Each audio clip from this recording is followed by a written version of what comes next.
Okay. His Excellency, the Governor of Siaya, James Agri Orengo, His Excellency, the CS for Industry, my friend Moses Kuria, and I want to take this opportunity to welcome Moses Kuria to Siaya.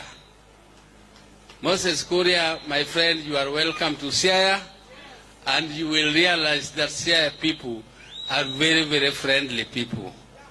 They will give you all the necessary facilities. Welcome, including a lady to hold, to go back with. Yes, but you also realize that our people are also very proud. They are proud people because they exist. They exist whether others are there or not, they are there. Wadak kata katiunge.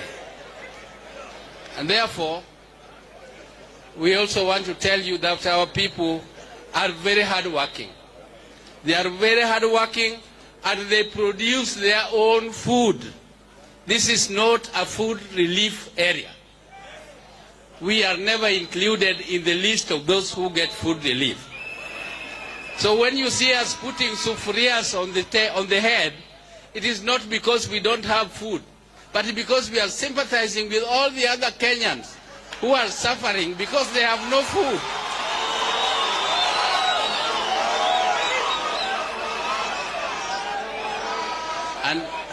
And Honorable Kuria, the docket you are given of industry is a very important industry. It's a very important docket. And it is a devolved function.